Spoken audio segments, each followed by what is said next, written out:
bertemu lagi dengan Ibu Nia dalam mata pelajaran Ilmu Pengetahuan Sosial. Nah, Ananda, bagaimana kabarnya hari ini? Semoga Ananda selalu dalam keadaan sehat dan semangat walaupun melaksanakan kegiatan pembelajarannya di rumah saja. Nah, pada kesempatan kali ini, Ibu akan menyampaikan materi pembelajaran Ilmu Pengetahuan Sosial tentang interaksi sosial. Silakan Ananda simak video berikut ini. Pada hari ini, Ibu akan menjelaskan materi mengenai interaksi sosial. Nah, sebelum itu, tentu Ananda harus tahu dulu kompetensi dasar dalam materi ini.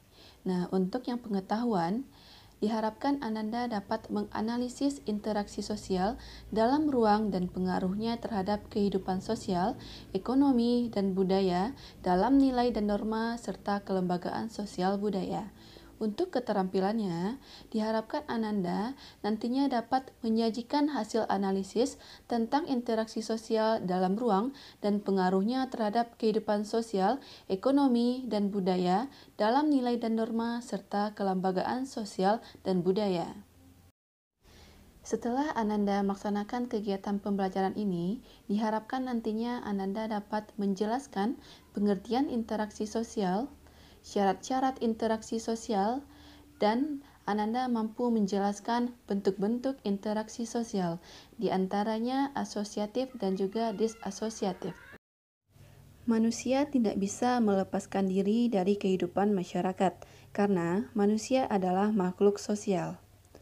Sebagai makhluk sosial, dalam kehidupannya manusia tentu mempunyai kebutuhan. Untuk memenuhi kebutuhan hidupnya, manusia membutuhkan bantuan orang lain, sehingga manusia harus berinteraksi dengan sesama anggota masyarakat. Apakah sebenarnya interaksi sosial itu? Mari kita ikuti dalam kegiatan pembelajaran berikut ini.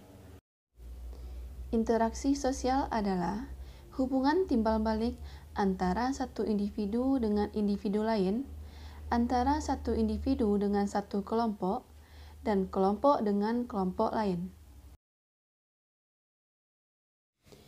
Selanjutnya kita masuk kepada syarat-syarat interaksi sosial. Interaksi sosial akan terjadi apabila terdapat hal berikut. Yang pertama, adanya kontak sosial.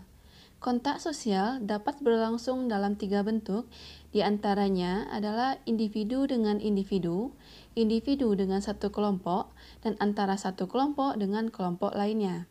Yang kedua, adanya komunikasi.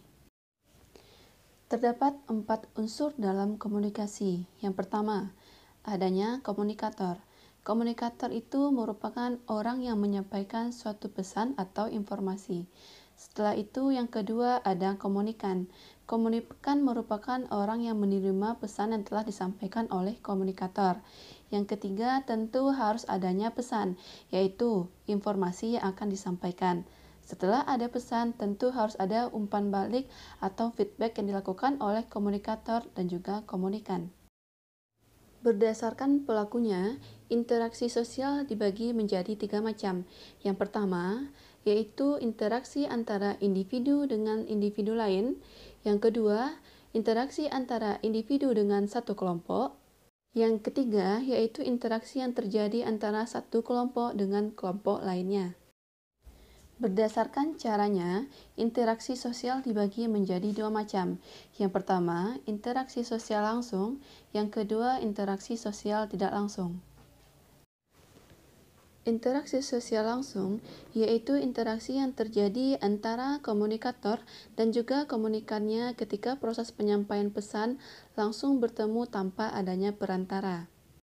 Sedangkan interaksi sosial tidak langsung yaitu proses penyampaian satu pesan dari komunikator kepada komunikan melalui perantara. Perantaranya berupa alat telekomunikasi ataupun orang ketiga. Selanjutnya kita masuk kepada proses interaksi sosial yang didasarkan pada beberapa faktor. Berlangsungnya interaksi didasarkan pada berbagai faktor, antara lain faktor imitasi, identifikasi, simpati, empati, dan sugesti. Nah, yang pertama ada imitasi. Imitasi itu merupakan kegiatan meniru atau mencontoh orang lain. Contohnya saja, ada seorang anak yang bermain masak-masakan karena melihat orang tuanya memasak di rumah. Yang kedua, identifikasi, yaitu kecenderungan dalam diri seseorang untuk menjadi sama dengan orang lain. Misalnya, ada seseorang yang mempunyai tokoh idola, maka orang tersebut akan berkecenderungan menyamakan dirinya dengan sang idola, seperti cara bicaranya, sikap, bahkan penampilannya. Selanjutnya, simpati. Simpati yaitu kemampuan untuk merasakan diri seolah-olah merasakan apa yang dialami orang lain. Sedangkan empati yaitu perasaan yang muncul sangat mendalam dengan merasakan seperti apa yang dirasakan oleh orang lain. Yang terakhir itu sugesti. Sugesti merupakan pengaruh yang dapat menggerakkan hati seseorang sehingga seseorang tanpa berpikir panjang menerima apa saja yang disampaikan oleh seseorang tadi. Selanjutnya kita masuk kepada bentuk-bentuk interaksi sosial.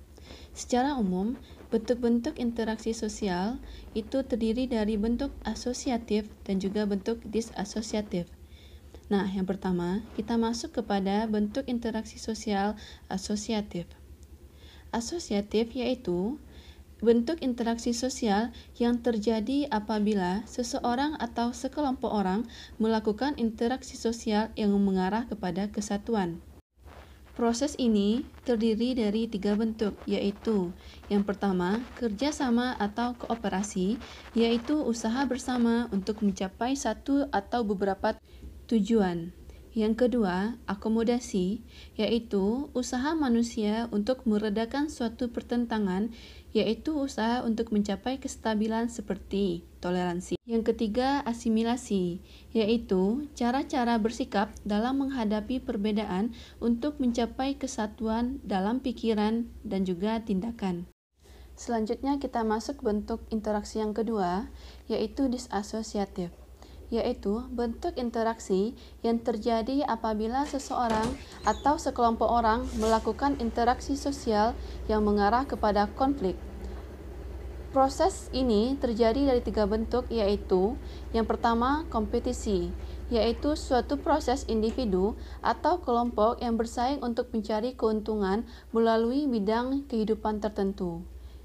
Yang kedua, yaitu kontravensi, yaitu sikap mental yang tersembunyi terhadap orang lain yang ditandai oleh gejala kebencian atau perasaan tidak suka pada kepribadian seseorang. Yang ketiga, itu pertentangan atau konflik, yaitu suatu proses di mana individu atau kelompok berusaha untuk memenuhi tujuannya dengan cara menentang pihak lawan beserta kekerasan. Nah, bagaimana penyampaian materi dari Ibu tadi? Apakah sudah dapat Ananda pahami? Nah, ketika Ananda melihat video tadi, diharapkan Ananda sudah dapat menjelaskan pengertian interaksi sosial, syarat-syarat terjadinya interaksi sosial, dan juga bentuk-bentuk dari interaksi sosial.